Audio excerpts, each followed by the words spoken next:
¿Cómo están? Bienvenidos al episodio número 86 del podcast laboral. Mi nombre es Gabriel Calper, me da risa porque ya dije todo esto.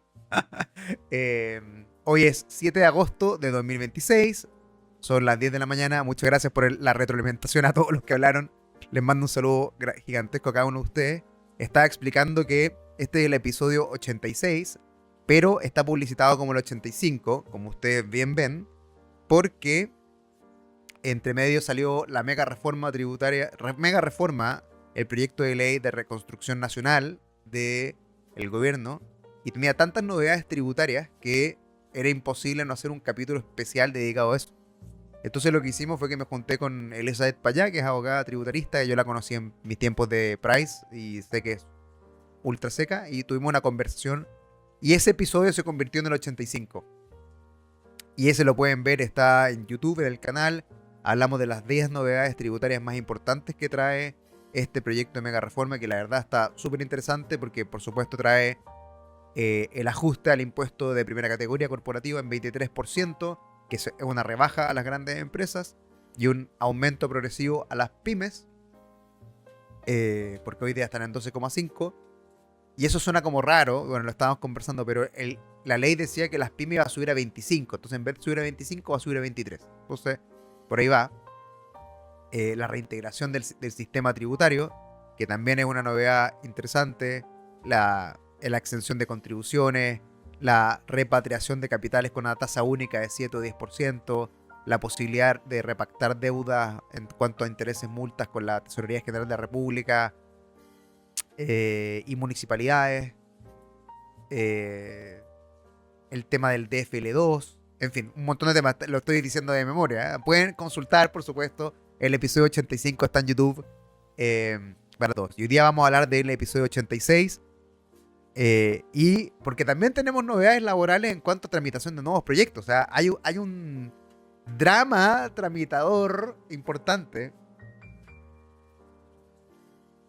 Así que vamos a hablar de eso hoy día. Les mando un saludo a todos los presentes. María José Pinilla, muy buen día. Don Mario López, don Pablo Garrido, ¿cómo está? Orieta González, Claudia Novoa, Marcelo San Martín, don Pablo Seis de Concepción, Roberto Núñez de Malasia, Macarena Ulufi, Solancha Escalona, Felipe Gago ahí de Teno, Curicó, Marcela Zúñiga, Pablo Escobar, si no me equivoco, de Coronel, Denis Jara, Roberto Olivares, Rocío Quilodrán, Marcela Zúñiga, un montón de gente. Ana Valenzuela de Concepción, Yasna Briones. Díganme dónde saludan los que no me los sepo. Hay mucha gente ahí que nos vamos conociendo, así que les mando un abrazo gigantesco. Diego Pinochet de Viña, Virginia Saylor de Santiago, don Ángel Luis Reyes también de Santiago. Un abrazo gigante a cada uno de ustedes. La verdad, es un agrado siempre tener su compañía. El primer viernes de cada mes, de manera ordinaria y de manera extraordinaria, asincrónico, como el episodio tributario. Y yo creo que vamos a hacer un episodio de la ley de datos personales. Yo he participado en otros podcasts de este tema, pero me gustaría poder abordarlo de una visión más directa, más técnica, que pueda ir orientando las decisiones, sobre todo ahora que salió una noticia en el diario financiero, yo no sé si la vieron, que dicen que van a postergar la entrada en vigencia o no. ¿Qué significa eso? ¿Qué hacemos? No hay que hacer nada. Todo se fue al carajo, no sé. Así que hay que verlo. Hay que verlo. Y los dejo invitados, por supuesto, a que conectemos por YouTube. Suscríbanse al canal para que les lleguen las novedades. Conectemos por LinkedIn. Tengo la página del podcast laboral en LinkedIn. Si quieren, me ayudan a difundir esto con contactos, con personas que quieran participar en las listas de difusión. Yo mando bastantes novedades y feliz de que se puedan sumar. Porque la comunidad, mientras más grande sea, mucho mejor, por supuesto. Y porque ahí mando varios correos con informaciones, mando algunas sentencias que son críticas, probablemente les ha llegado. Así que les mando saludos ahí. Don Oscar Picares, que está en Santiago, pero representa a Lirken. Janina Ortiz, buen día. Don Daniel Zapata, qué crack. Extraordinario ese hombre. Bueno, en fin, muchos saludos a cada uno de ustedes. Doña Mirta Ábalos, Mirta Ábalos de Maipú, Janina Ortiz de Curicó, Don Ancha Escalona de Puerto Montt. Y lo otro que quería decir es que al momento de, si quieren sumar ustedes o que cambie el correo electrónico por uno personal o de empresa, me mandan un mail nomás porque finalmente no hay ningún problema. Hay gente que se cambia de empresa o emprende y quiere mantener el contacto y para mí eso es extraordinario. O sea, nada me hace más feliz que saber que contamos con ustedes para este tipo de, de actividades. Y atento ahí a los... voy a hacer una presentación a la Cámara Chilena de la Construcción el 19 de agosto. Si hay alguien de la Cámara acá, que va a estar bien interesante de las actualizaciones laborales, que es súper interesante. De hecho, yo vengo llegando a Arica, llegué a las 2 de la mañana. Y claro, porque fui a hablar de... Ahí me tocó ir a hablar especialmente de ley Canin, pero la vez anterior me tocó ir a hablar de accidentes laborales, de responsabilidad civil, responsabilidad penal, pero la otra vez que estuve en Antofagasta, me llevaron para hablar con los equipos de gestión de personas sobre las actualizaciones laborales, porque como vamos a ver ahora, hay un montón. Así que el que le interese conversar de estos temas, me avisan. A mí me encanta tomarme un café, salud, totalmente a disposición. Bien, lo que voy a hacer ahora es que voy a poner los mensajes del chat en privado, cosa que puedan ir comentando con tranquilidad de la contingencia, entre comillas, de lo que vamos a ir viendo ahora, porque voy a empezar la presentación. Porque vamos a hablar de lo que nos ha dejado Julio, como en cada episodio ordinario que tenemos cada mes. Bueno, ahí está el QR por si alguien quiere tomar contacto. Si alguien me quiere pedir la PPT, también no hay ningún problema. Ahí está mi mail, también en la pantalla, ghalpern@podcastlaboral.cl, o el de la oficina, ghalpern@amhlegal.cl también. Tampoco hay ningún problema. Bien, primero, yo quiero ver esto más grande, más no puedo. Bueno, hay un proyecto de ley que reforma la ley de 40 horas. Ni más ni menos. Las luces se las ha llevado. ¿Qué se lo ha llevado? La mega reforma, por supuesto.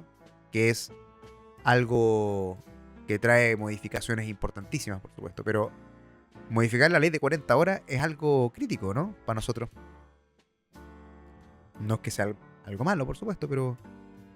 ¿qué vamos a hacer? ¿Qué se va a decir? Y de hecho, perdona, el proyecto ingresó el 21 de julio, según esto, y está con urgencia suma. Si se ven acá, no sé si alcanzan a ver. Urgencia suma ingresada el 3 de agosto. ¿Eso qué quiere decir? Cuando uno tramita un proyecto de ley, puede no tener ningún tipo de urgencia, lo que habitualmente significa que no se tramita el proyecto de ley porque se exigen, o sea, la práctica señala que es necesario que el Ejecutivo, el presidente, el gobierno, ingrese urgencias de tramitación de proyectos de ley para que se discutan o se pongan en tabla en las comisiones o en la sala de cada cámara.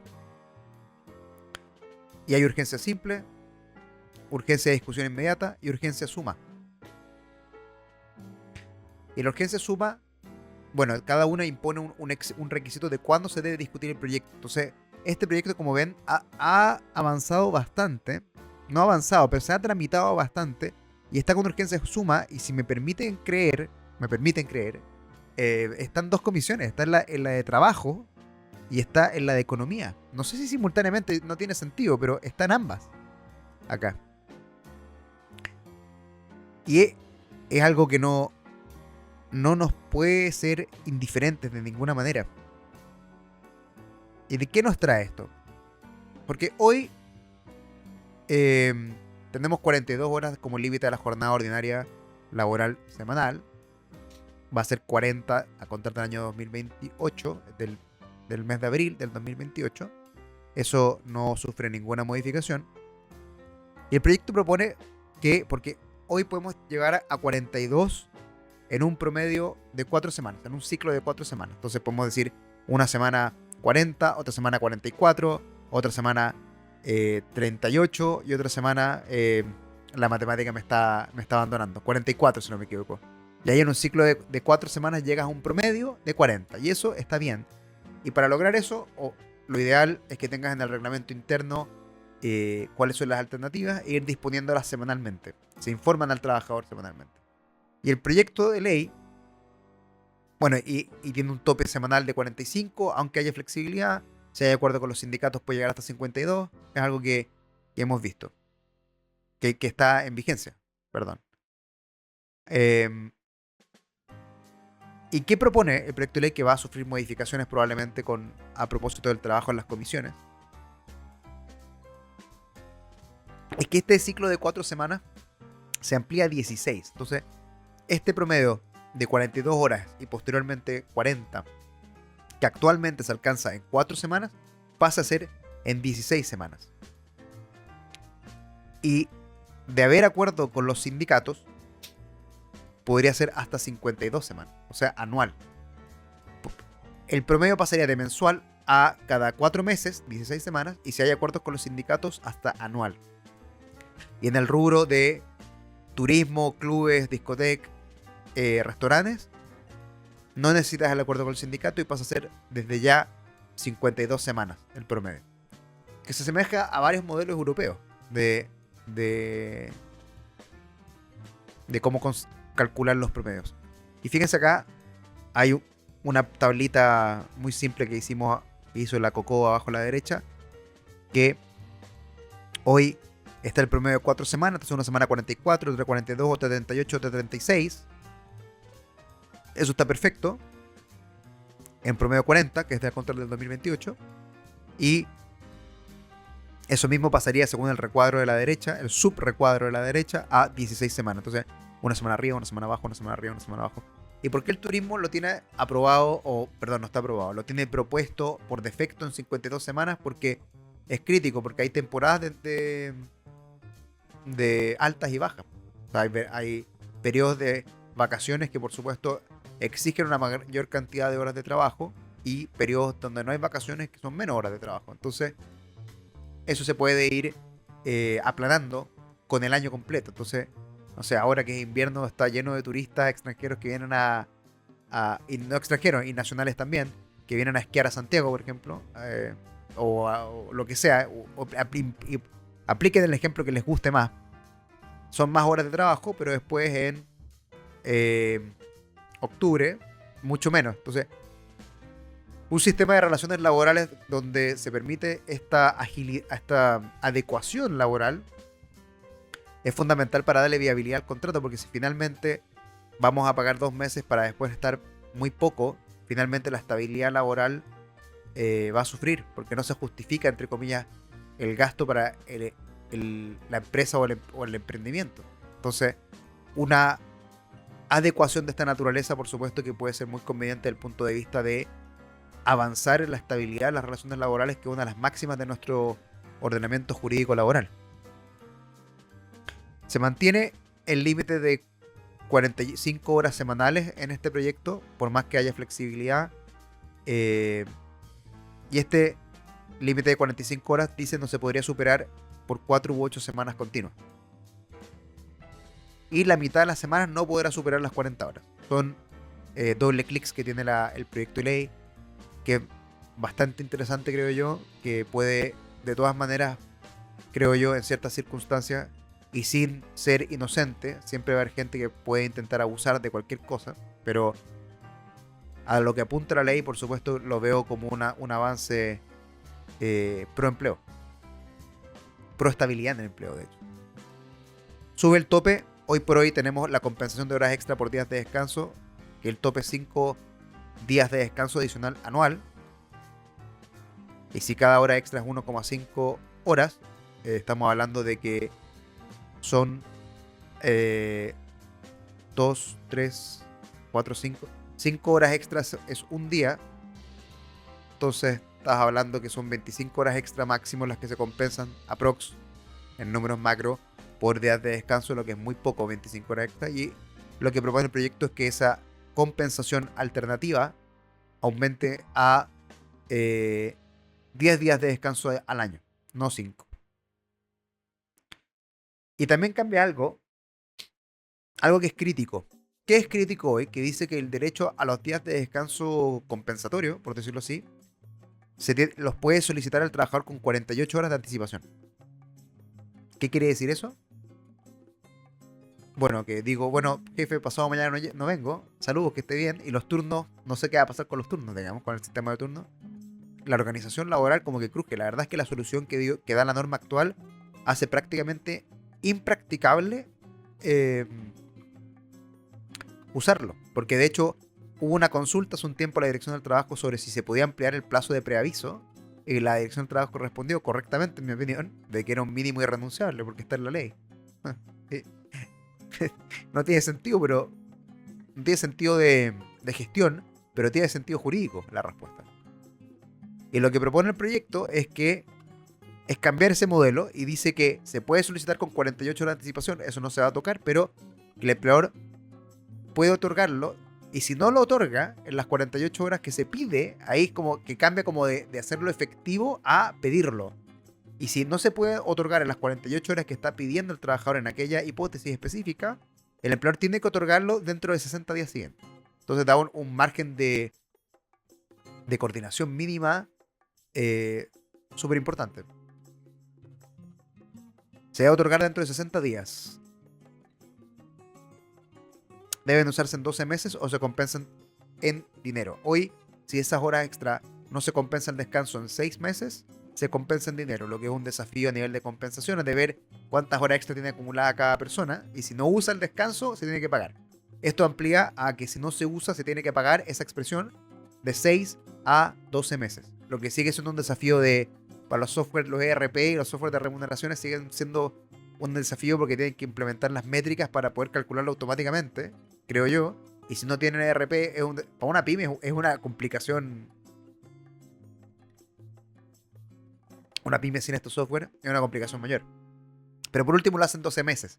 Da mayor tiempo para que se pueda usar este día de descanso, estos hasta 10 días de descanso adicional, y que no amarra a la gestión a que una de las partes unilateralmente que el trabajador pueda disponer cuando se utiliza, pudiendo generar potencialmente un descalabro en cuanto a los turnos y la gestión propiamente tal. Entonces, yo sí veo positivo ese ajuste que se está proponiendo de dar algún grado de devolver a la empresa la facultad de administración de los turnos, básicamente, y dar, sin quitar el derecho, por supuesto, pero dar un margen. Usted tiene que darlo, pero tiene que darlo en un plazo razonable de 2 meses. Ojalá en coordinación con el trabajador. Para el que quiera hacer seguimiento de este proyecto de ley, es el boletín 18478, está ahí en pantalla, guión 13. Eso en cuanto lo principal del contrato por la reforma a la ley de 40 horas, que en lo público han dicho que es la ley de 52 horas, lo que claramente es un titular, no sé cómo calificarlo, pero que induce al error interpretativo. Es un poco insidioso el titular, y yo sé que se usa para un tipo de debate no jurídico y no tengo nada que opinar al respecto, pero estamos preocupados de la estabilidad laboral. Por supuesto no contribuye mucho generar esa potencial desinformación del debate legislativo.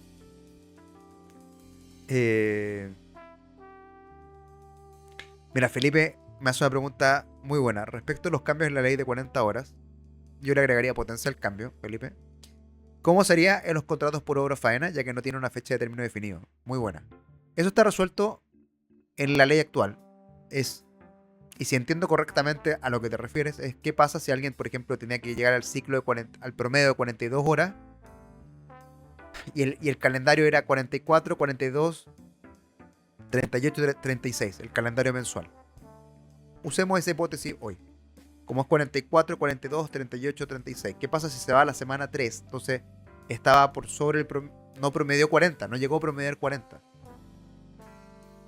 Y la solución que da la ley actual, en esta hipótesis, que yo creo que va a ser utilizable eventualmente cuando se amplíe el plazo de los ciclos, es que el delta que te quedó, porque 44, 42 te quedan promedio 43, o sea, te quedaron 3 horas por sobre 40 en este ejercicio intelectual hipotético que estamos haciendo. Esas 3 horas las tienes que compensar como horas extra. Y con eso lo finiquitas. Literal, no es que pongas tu término al contrato, finiquitas como el sentido original de la palabra finiquito jurídico, que es como zanjar las discrepancias, ¿no? Transar. Con eso finiquitas la relación, legalmente. Muy bueno, muy bueno. Gracias por la pregunta. Eh, Hay más preguntas. Julio de Pulef dice buenos días. Bernardita Cereño dice saludos desde Chillán. Un abrazo Chillán. Tenemos un cliente por allá que queremos mucho. Marcela Zúñiga dice, ¿existiría un tope máximo de horas semanal? Sí. Sí, yo creo que la pregunta entró antes que yo lo comentara, que era, sigue siendo 45 horas semanal máximo y con los acuerdos sindicales puede llegar a 52. Eso hoy ya existe.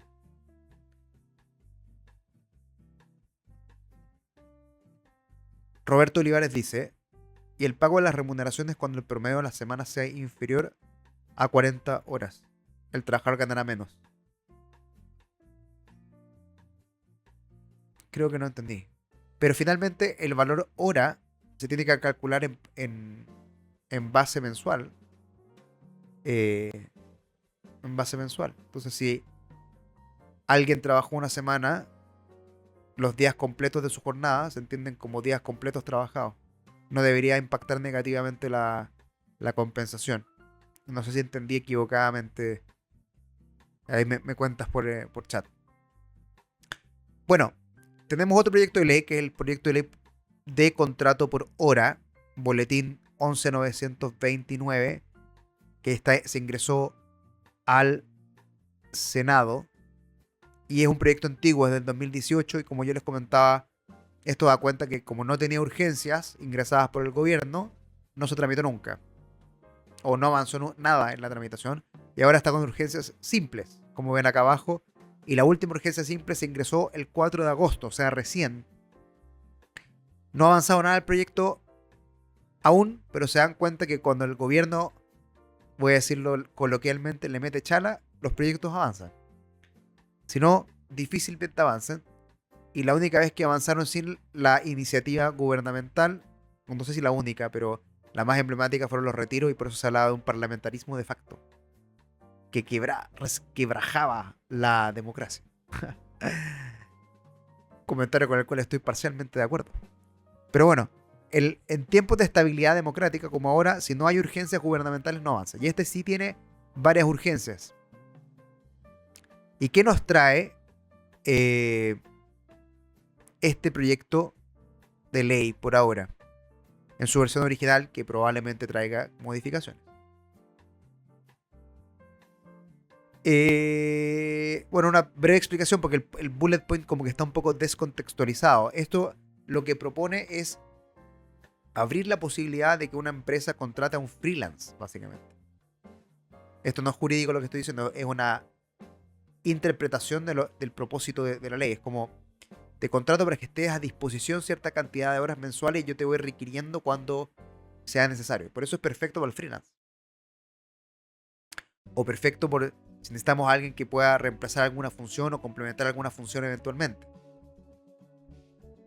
Para el reemplazo lo más habitual son las EST, pero acá igual podría haber alguien disponible con horas. Ahora, vamos con el doble clic de qué nos trae este proyecto. Dice, porque tú vas a pactar una bolsa de horas mensuales. Dice tope de 120 horas mensuales de disponibilidad. Aviso al trabajador para concurrir a la jornada con al menos 24 horas de anticipación. Eso es lo primero. Luego, derecho a descanso continuo de 12 horas en un lapso de 24 horas. Eso es para no reventar a trabajar. Lo interesante es que esto hoy por hoy suena más como a un prestador de servicios independiente, pero acá pasaría a ser trabajador y por lo tanto tiene que cotizar. Posibilidad de pactar un valor hora superior sobre el ingreso mínimo mensual, lo que es de perogrullo, creo yo. Uno siempre puede pactar remuneraciones superiores a las que dispone la ley. Hice un cálculo rápido, si uno divide el sueldo mínimo, que es 553 actualmente, súper fácil el guarismo, te da como 3.500 pesos la hora. Si lo llevas a 42 o 40 horas semanales. Entonces lo puedes subir, por supuesto. Fíjense que esto es un detalle importantísimo, porque yo puedo ponerle a alguien ya 120 horas mensuales de disponibilidad. ¿Qué pasa si no ocupo las 120 horas? ¿Se acumulan para el mes siguiente? No, señor. No, no, señor. No se acumulan. Se tiene que compensar por lo menos el 75% de lo pactado. Entonces, ¿eso que va a prevenir? Que tú tengáis contratos por hora con todo el mundo y un mes sí, un mes no. No, tiene que ser serio. Tiene que haber una planificación seria de disponibilidad. O sea, si vas a utilizar menos del 75% de las horas, tienes que cuestionarte si el costo se justifica porque vas a tener que pagar 100% de todas maneras este 75%. Y si se incumple el límite de horas, estamos viendo acá en pantalla 30 semanal o 120 horas mensual, pasa a ser jornada completa. O sea, básicamente se transforma el contrato por hora en un contrato indefinido. Y si hay más de 4 horas continuas, hay un derecho a colación. Bien, bien interesante, creo yo. El contrato yo creo que está bastante pensado en la economía digital. Igual que en la parte tributaria de la mega reforma tiene un acápite súper específico con la economía digital, que el crédito a las remuneraciones, que antes era abierto a todos los empleados de Chile, era un crédito tributario para el empleador, pero era respecto de todos y cada uno de los empleados de Chile, lo que en su origen generaba, según las proyecciones, un costo fiscal de 1.600 millones de dólares. Eso lo focalizaron, como conversamos con la Eli y la Elizabeth en el episodio 85, a solamente la economía digital. Es decir, personas que presten servicios en ese orden de cosas. No me acuerdo cómo era la definición. Está definido en el proyecto de ley. Pero es economía digital. O sea, básicamente para los que quieran trabajar en una plataforma de retail, no sé. Y el crédito está pensado para exportar esos servicios. Ni siquiera a la interna. Crédito tributario. Bueno, yo creo que este caso empalma con aquello, ¿eh? Está pensado no está limitado legalmente. Yo creo que en la práctica está pensado a prestadores de servicios digitales, consultores, eh, no sé. Bueno, hay que ir viendo ahí la práctica cómo se iría implementando este proyecto de ley, que la verdad tengo una muy buena opinión. La verdad, no veo por qué no. Yo creo que va a generar oportunidades, porque hoy por hoy esto pasaría a ser un contrato de prestación de servicio que genera algo de precariedad porque no son empleados. Esto sí va a permitir que se inserten en una dinámica laboral, con todos los derechos que eso involucra. Son un montón. Me quedan dudas con las vacaciones, por ejemplo. Pero bueno, vamos a ir viendo con el paso del tiempo. Yubica me dice, buenos días, consulta, si ya estamos en 40 horas, ¿es obligación a cambiar a las 45 horas? No. No. No. No. El límite de jornada ordinaria semanal Yubica se va a mantener en el calendario. Eso no va a sufrir modificaciones. Hoy es 42 y va a pasar a 48 el 2028. Ese es el mínimo. Por lo tanto, si usted hoy está en 40, o hay empresas que yo conozco que están en 37,5, eso está perfecto porque la ley laboral tiene una lógica de mínimos. Mínimos irrenunciables. Y en este caso usted está por sobre el mínimo. Entonces, el 2028 va a estar en el mínimo. Entonces no tiene que hacer ninguna modificación. La modificación a la ley de 40 horas no dice relación con eso y ni siquiera con el cambio del límite semanal. Dice relación en que ese límite semanal de 42 o 40, el 2028 en adelante, se puede pasar a determinar en promedios de 16 semanas o 52 semanas. Entonces, 42, 38, 42, 38, por más que estés pasada de 40, pero el límite sigue siendo 40. Lo que cambia es que hoy no es así. Hoy es el ciclo de 4 semanas. Llegar al promedio de 40. Puede ser semanal 40 o en ciclos de 4 semanas 40. Y lo que propone el proyecto es que ese promedio de 40 se pueda alcanzar en ciclos de 4 meses o el año completo si hay acuerdo con las organizaciones sindicales. Pero volviendo al punto, no es requisito, no es necesario que pasen de 40 a 45 por ningún motivo.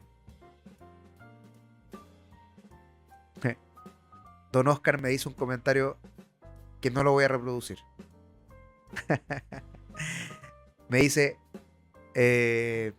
hay ciertas personas que consideran que esto es precarizar el empleo. ¿Qué opino yo de eso? Yo no creo que sea precarizar el empleo, porque precarizar el empleo implica eh, bajar la- empeorar las condiciones laborales. Y yo creo que este contrato por hora va a abrir la oportunidad de que personas que no están empleadas pasen a tener un contrato de trabajo.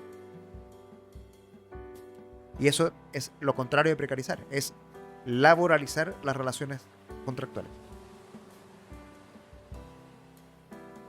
Por lo tanto, no estoy de acuerdo con precarizar porque, claro, si uno se pone en la perspectiva de que queremos 40 horas todos los días, todas las semanas y ningún cambio, efectivamente desde esa perspectiva uno puede decir que es precarizar porque, pero está presentado de una manera incompleta porque eso significa solamente que el proyecto no está como yo quiero que esté, de bueno, porque uno podría decir, sí, yo quiero que el sueldo mínimo sea el sueldo vital de 800.000 y que no sea eso, esa, esa expectativa legítima convierte el proyecto de ley de sueldo mínimo en una precarización del empleo. Esa sería la misma hipótesis. Y la verdad es que no. ¿Y por qué esa sería la hipótesis? Porque el proyecto no es regresivo. Ahora, porque de partida ya están los promedios. Es que ahí me perdí, Oscar, si estamos hablando de las 40 horas o el contrato por hora. En cuanto a la modificación de 40 horas, de pasar los ciclos de 4 a 16 semanas, a nivel de descanso individual se va a mantener el tiempo de descanso y el proyecto actual, que no se acusó de precarizar el empleo, hasta donde yo me acuerdo, contempla ciclos de 4 semanas y contempla el mismo tiempo de descanso compensatorio, el mismo tiempo de compensación monetaria, se termina la relación laboral, que era lo que conversábamos con Felipe. Por lo tanto, no me parece que sea una forma de precarizar. Y el contrato por hora, creo que es todo lo contrario a precarizar, porque es personas, asumiendo que son personas que están fuera de una dinámica laboral propiamente tal, pueden pasar a estar en una dinámica laboral propiamente tal, porque la economía digital u otras formas de prestación de servicios ya no se acomodan bien a una jornada estable de 40 horas. Por lo tanto, el sistema, si no se moderniza, tiende a excluir personas del mercado laboral formal. Pueden boletear y sigue siendo economía formal, pero el mercado laboral formal. Y este proyecto tiende a incorporar al mercado laboral formal personas que hoy podrían no estar. Y en cuanto a las 40 horas, tampoco me parece porque los tiempos de descanso, los tiempos de la normativa de conciliación se mantienen. Ahora, si su pretensión era mejorar la negociación, en lo que ellos entienden mejorarla, porque finalmente si uno interpreta de que hacer dificultar la gestión empresarial, dificultar el libre emprendimiento puede impactar negativamente los empleos, no, quizás no lo están considerando así, sino que simplemente es el derecho laboral coyuntural para ese trabajador, no estoy de acuerdo. Y simplemente ellos querrían, entendiendo la idea que, no sé, podrían ser 20 horas semanales, 30. No trabajemos, que paguen sueldo igual. Entonces, no cumplir con esa expectativa, que es una expectativa legítima, quiero decir, porque hay libertad de expresión y de conciencia, no significa que estamos precarizando, se está precarizando el empleo.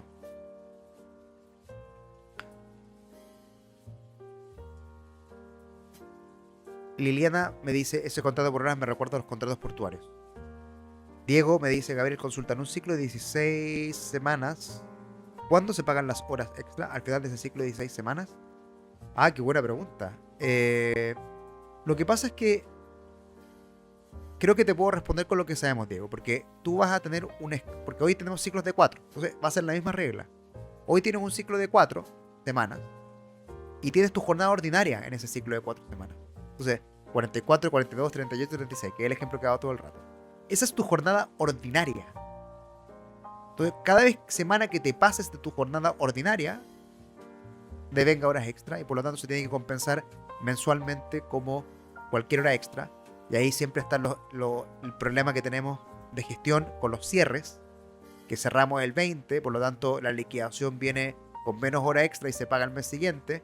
Y eso, los que trabajan en remuneraciones lo entienden perfecto, a los tribunales a veces les cuesta, entonces ojalá que esté en el reglamento interno en algún lado, en el contrato de trabajo.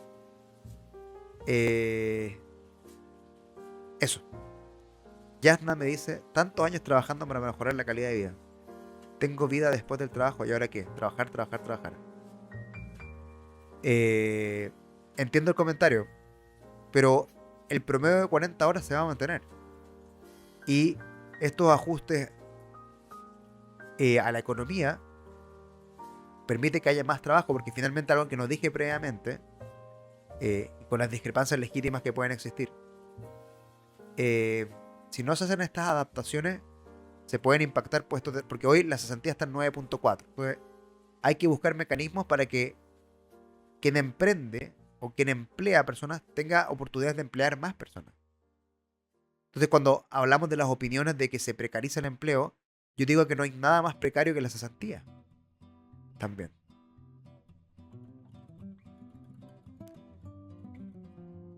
Hartos comentarios, está súper interesante. Mira, dice, Carlos me dice, me parece que lo que temen los trabajadores es que los meses donde trabajen menos van a recibir menos dinero. No está claro, y esa incertidumbre genera dudas. Entiendo perfecto la duda, porque son menos horas. Pero finalmente el sueldo no es por hora, es por jornada ordinaria completa, es por día trabajado. Yo tendría esa tranquilidad. Hoy es así. Hoy ya existen ciclos de 4 semanas y nadie gana menos. Entonces, si alguien se va, perdón, suena. Si el contrato de trabajo de alguien termina entre medio, hay que compensar el delta que supera el promedio. Esa regla está.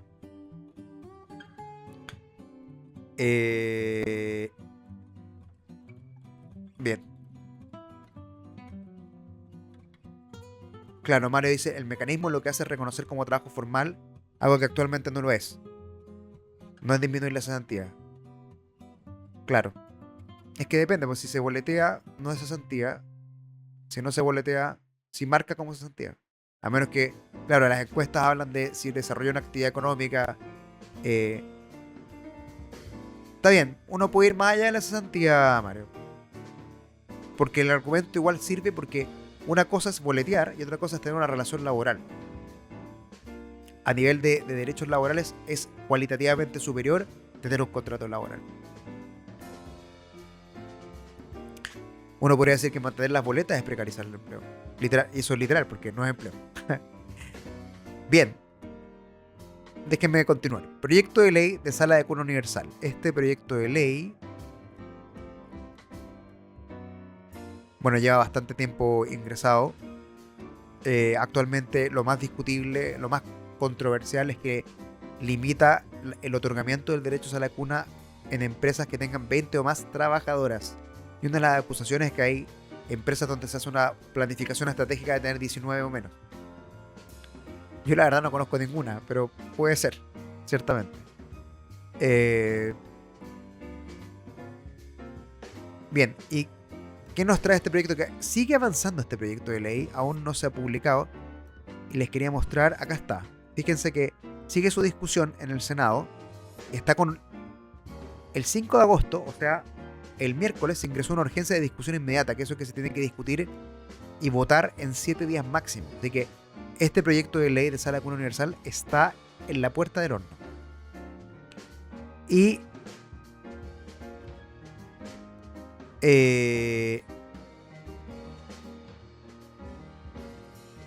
fíjense que apareció un comentario mío en privado.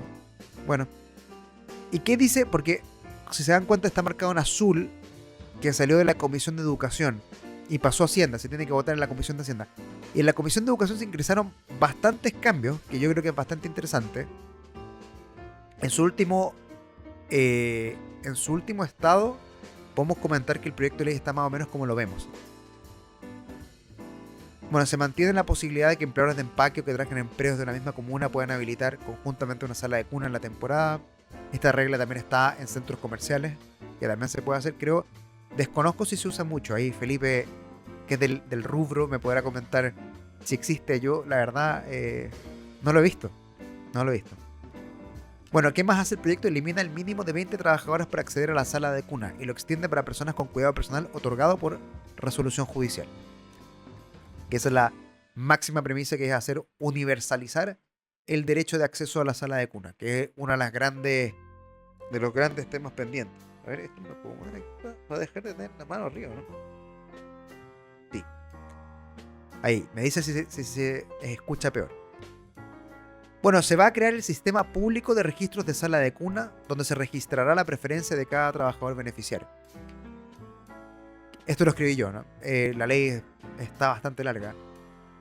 En su estado actual va a haber un registro nacional de salas de cuna, que van a estar las salas de cuna reconocidas por el Estado y que pueden optar al financiamiento estatal.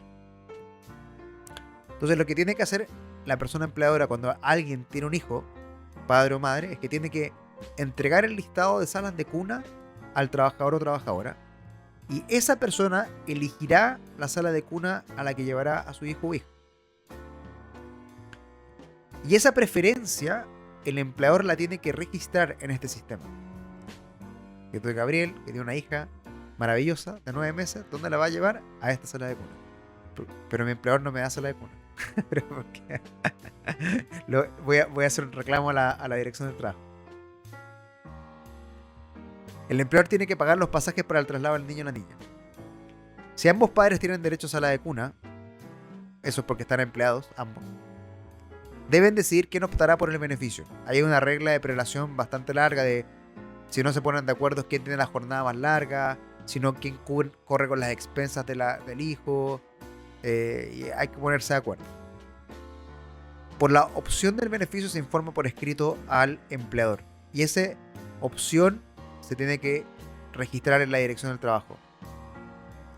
Entonces acá, como va a haber un registro público, vamos a ver el reglamento, que se tiene que crear un reglamento, pero no debería dificultarse la posibilidad de que ambos padres opten por el subsidio o por la sala cuna, porque acá no hay subsidio directo, es el Estado va a pagarle el subsidio directo a las salas de cuna.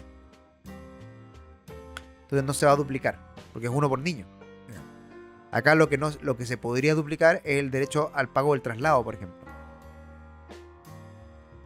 La sala de cuna del sistema público se financiará con una cotización. En el estado actual de la norma, de la potencial norma, del proyecto de ley, el empleador no deberá pagar la diferencia si lo hubiere.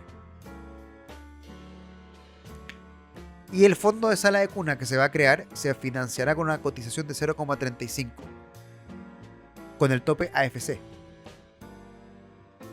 La cotización será de cargo del empleador, aún en tiempos de licencia médica. Cambios importantes. Los independientes también cotizarán. O sea, de las boletas de honorarios también se va a descontar. Y ahí hay algo interesante cómo se va a hacer la computación. El aporte del empleador a la AFC bajará del actual 2,4 en contratos indefinidos a 2,05. O sea, le va a bajar el 0,35. Y de 3 a 2,65 en los contratos a plazo. O sea, literalmente bajando el 0,35. Entonces, desvestimos a un santo para vestir a otro. Sala de cuna en desmedro de los fondos de cesantía. Ahí cada uno podrá opinar si es el mecanismo correcto. Yo creo que a mí me parece, por lo que veo, que la sala de cuna tiene mayor prioridad que el fondo de cesantía. El aporte 0,6 del empleado a la AFC se mantiene. Eso no va a cambiar. Esto, según el proyecto actual, entraría en vigencia al 6º mes siguiente a la publicación en el diario oficial. Creo que está bastante cerradito el proyecto, independiente de las salas de cuna o sea, de la opinión que uno pueda tener. Ahí Macarena me pregunta si son públicas o privadas, no importa, son todas, siempre que tengan reconocimiento estatal. Yo sé que un funcionario de gobierno anterior decía que antes estaba trabada la pelota por esa coyuntura. Ahora se despeja con el proyecto actual. A mí lo que me quedan dudas gigantes es con el bono compensatorio de sala de cuna. ¿Se elimina?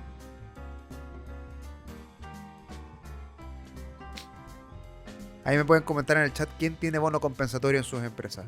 A ver qué opinan. Podríamos hacer una encuesta. A ver. Add new poll. A ver.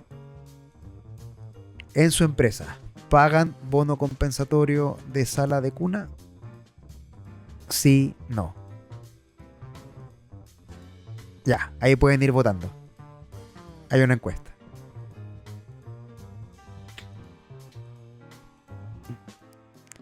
Marcela me dice que debería eliminarse. Yo soy de la misma opinión, porque el espíritu no es compensatorio, o sea, monetariamente, es que la gente vaya a la sala de cuna. Felipe me dice lo tenemos por convenio colectivo. Chan, chan. Eliminar eso, compadre. Mario dice el bono compensatorio es la modalidad preferida por las mamás trabajadoras. Y eso puede tener muchas razones. Puede ser porque te da una libre elección de la sala de cuna, o por cuidarlo en la casa, o porque es un bono de libre disposición, digamos. Yo creo que como política pública, si queremos incentivar que sea que los niños y niñas vayan a salas de cuna, que tiene un efecto positivo no solamente en la integración de las personas al lugar de trabajo, es la máxima de este proyecto, sino que los niños reciban educación formal en etapas tempranas de formación. Eso es crítico desde el punto de vista de desarrollo psicomotor de los niños. Entonces, niños y niñas, por supuesto, mi comentario. Por lo tanto, hay un interés educativo en esto también, que pasa muy colado, porque estamos hablando de la relación laboral, pero como política pública es fundamental. Y ahí va mi otra crítica, no crítica, porque en verdad no soy experto en la materia, pero el reconocimiento estatal, cómo se va a apalancar con la calidad de la educación que reciban los niños y niñas, porque hay estudios que dicen que una buena educación temprana reduce los índices de delincuencia, pero una mala educación temprana los sube. Hay el que quiere los estudios me los pide porque lo leí en un artículo del The Economist. Y la calidad de la educación se mide con hartos factores, y uno de ellos es la cantidad de personas educadoras de párvulo por niño.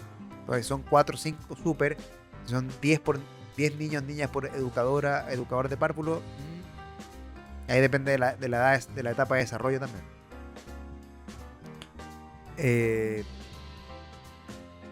Y claro, hay niños, niñas que no pueden ir por alergias alimentarias, temas de salud.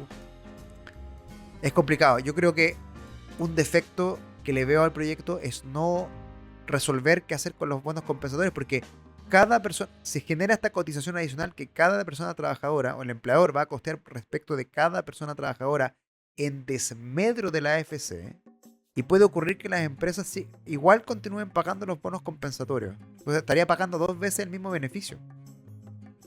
Y el espíritu es no aumentar el costo laboral. Entonces, los bonos compensatorios se dispararon con la pandemia porque por normas de la Dirección del Trabajo hubo que empezar a otorgarlos por la imposibilidad de acudir a una sala de cuna. Pero llegaron para quedarse. ¿O no? Bueno, a mí me pueden decir qué opinan por el chat. Y finalmente tenemos el proyecto de ley que crea el tercer juzgado de letras del trabajo de Santiago, que fíjense bien, según se da cuenta la página del Senado, está con urgencia de discusión inmediata desde el 5 de agosto, o sea, también está en la puerta del horno. Este proyecto va a salir sí o sí en la sala de cuna, sí o sí, y pronto.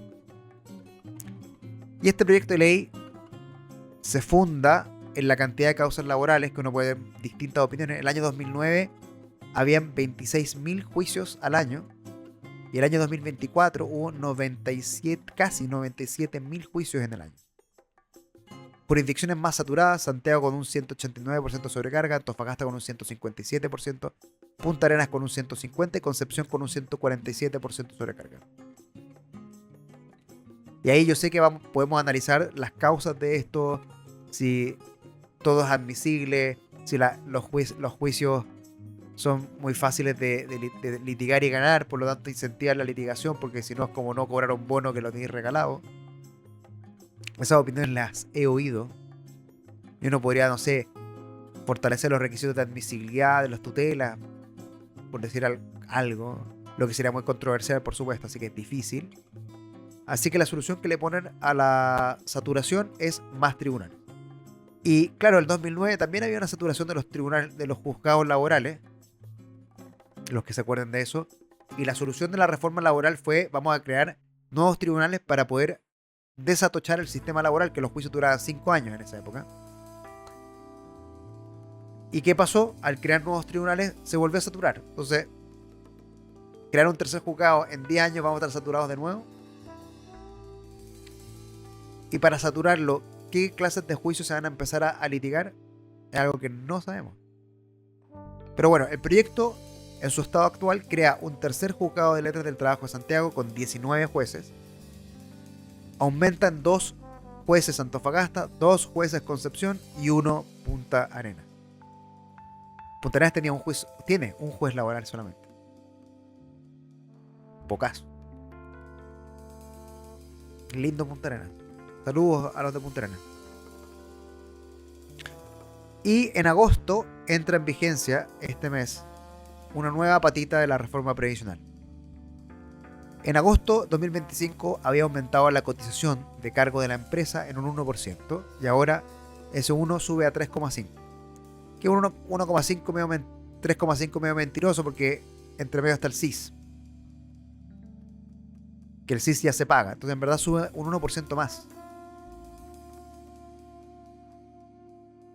Que va, y ese 1% más real va destinado al ARP, al aporte con rentabilidad protegida, que es el famoso préstamo. Y esto va a ir aumentando progresivamente según la reforma previsional hasta agosto del 2033, donde la cotización previsional llegará a 18,5, pero es un 18,5 mentiroso porque incluye el CIS, el seguro de invalidez y sobrevivencia, que es de 1,5 y ya se paga. Entonces, en verdad, la adicional es de 7.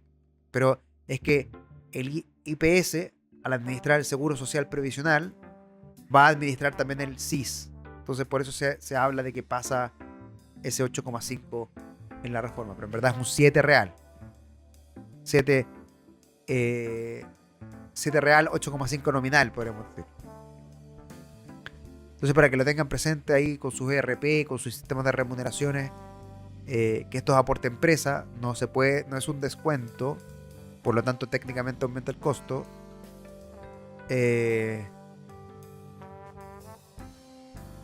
Y se puede netear con contratos futuros y reajustes, claro que sí. No hay que engañarse, pero para los que tienen contrato vigente no se puede traspasar el costo al empleado directamente, al menos. En su empresa, ¿pagan bono compensatorio a la vacuna? 85% dice que sí. Y el proyecto de ley no dice nada del bono compensatorio.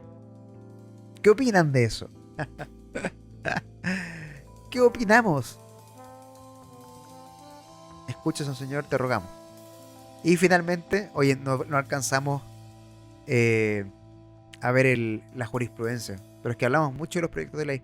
El que quiera la jurisprudencia, que hay unos fallos súper relevantes, súper interesantes, me la puede pedir por correo, por favor.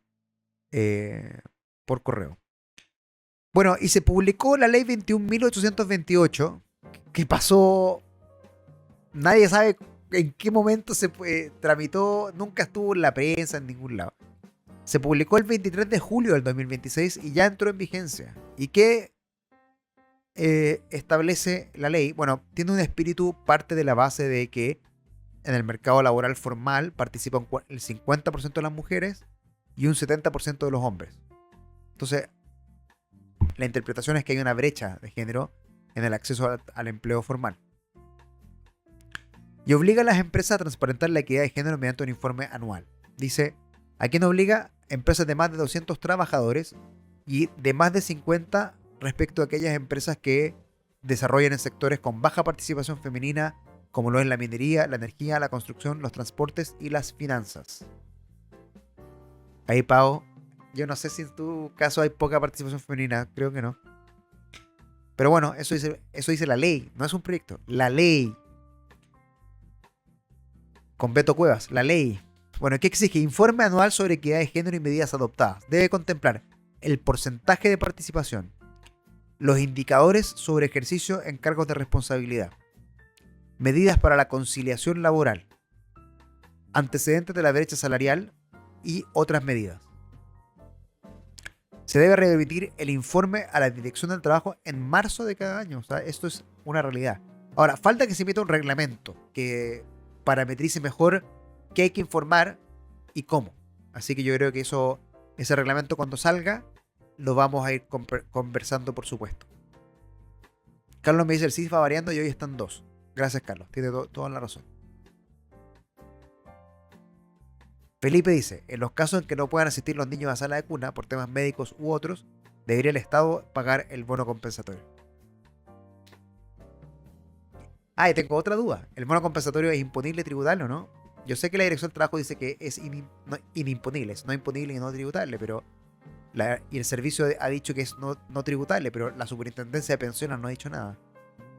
Yo creo que eso debería estar regulado por ley, porque el tratamiento fiscal y previsional debería estar en el artículo 41, inciso segundo. Mira, la pago que la invoqué, me dice tengo 47% de fuerza laboral femenina, o sea, básicamente equitativo. Tenía razón en mi impresión. Bueno, lamentablemente estamos llegando al final de esta presentación. Y no, Carlos me ha dicho cómo llegar al final de esto, pero no puedo. Mira, no alcanzamos a ver la jurisprudencia laboral relevante, que tenía un montón. Pero el que quiera la PPT, ahí está el QR, me puede mandar un correo. Y de todas maneras nos estaremos viendo en el episodio siguiente, que ya no sé qué número va a ser, lamentablemente, o afortunadamente, que va a realizarse el primer viernes de septiembre. ¿Cuándo es eso? El viernes 4 de septiembre a las 10 de la mañana, como siempre. Les agradezco muchísimo que hayan participado, que hayamos interactuado. Les mando un abrazo gigante. Sea que puse los mensajes públicos de nuevo, nuevamente. Un abrazo a cada uno de ustedes. Muchas gracias por participar, como siempre. Me da mucha felicidad que esto pueda seguir existiendo. Recuerden ayudarme a correr la voz. Quien quiera participar o quien quiera que incorpore un correo electrónico diferente en la base de datos para que le llegue la información directo, me avisa. Si alguna empresa quiere conversar conmigo, me avisa.